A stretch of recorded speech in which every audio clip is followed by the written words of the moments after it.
So, where did we come from? I mean, where did life itself come from? It's probably one of the biggest questions out there. And most of us have heard the classic story, about the primordial soup. But what if that story has some major problems? Today, we're going to dig into a source that presents a few fascinating challenges to that idea. Right, so this is the picture we all kind of have in our heads. Some warm, bubbly pond, or a huge ocean, just buzzing with chemicals, all waiting for that one magic spark to kickstart life. It sounds so simple, doesn't it? Almost like a recipe for creating, well, everything.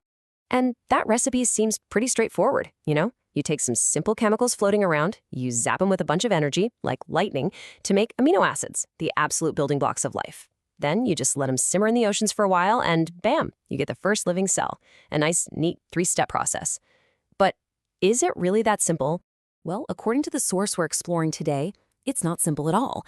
In fact, it argues that this classic story slams into not one, but 5 massive hurdles, what it actually calls insurmountable rocks. Okay, let's dive into the first one. So, hurdle number 1 is all about getting the ingredients right. I mean, before you can even think about cooking, you need a kitchen that's not, on fire. And our source argues that Earth's early atmosphere was incredibly hostile to the very building blocks of life. Okay, so here's the catch-22. We're pretty sure the early atmosphere had no oxygen. And no oxygen means no protective ozone layer. Without that shield, the sun's incredibly intense UV radiation would have just blasted the surface, literally tearing apart complex molecules like amino acids as soon as they even formed. So you see the problem right at step 1, right? It's like trying to build a sandcastle while the tide is constantly washing it away. If the very building blocks you need are getting destroyed as fast as they're being created, how could you ever get enough of them in one place to even begin? Okay, but let's just say for the sake of argument, you solve that problem.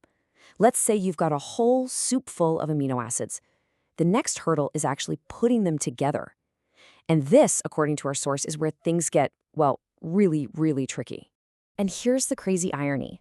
Water, the very thing that's supposed to be the cradle of life, is actually fantastic at breaking the chemical bonds that hold amino acids together. Our source claims that in this watery soup, the molecules would actually break apart faster than they could link up. But all right, let's keep pushing. Let's just imagine everything works out perfectly. You've got all 20 essential amino acids just floating around, ready to form a protein. What do you think the odds are that they would just randomly bump into each other in the exact right order? The odds our source calculates are 1 in 10 to the power of 113.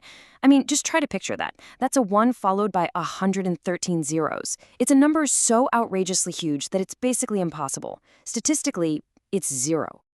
And the source uses this fantastic analogy to help us get it. Imagine you have a bag with 20 balls numbered 1 through 20. Now you reach in and on your very first try, you pull them all out in perfect numerical order. The chances of that are just astronomical. And that's just for one simple protein.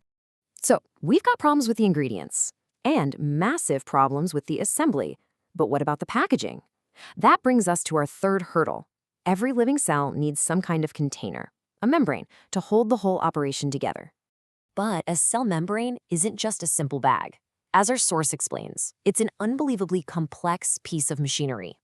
It has to be built from very specific molecules. It has to actively pull in food, kick out waste, manage the pressure inside, and hold its own shape. It's a busy place. Yeah, this thing isn't just a wall. It's an active, intelligent gateway. So the source basically asks the question, how could a structure this sophisticated with all these different jobs just happen? How does it form randomly without any kind of plan? And this all leads us to what the source presents as the final and maybe the most important challenge. We're moving beyond the physical parts now, the chemicals, the proteins, the membrane, and we're asking about the information that's needed to run the whole show. That information, of course, is stored in DNA.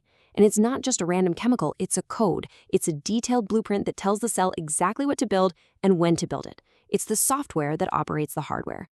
And this really is the core of the final argument. You can have lightning and chemicals, and maybe they can create some bricks. You could even imagine, against all odds, that the bricks somehow form a wall. But what natural process, what random force writes the instruction manual? What creates the blueprint? So the crucial point the source makes is this. It concludes that the unbelievable improbability, and especially the existence of complex genetic information, just can't be explained by chance. It states, and I'm quoting this directly from the text, the formation of this system required the participation of a higher intelligence, the greatest creator. So, this explainer has walked us through a source that really challenges that classic story of how life got started, basically arguing that pure random chance just doesn't have what it takes to explain the sheer complexity of it all. Now, whether you agree with its conclusion or not, it for sure gives us a lot to think about. What do you think is the missing piece of the puzzle here?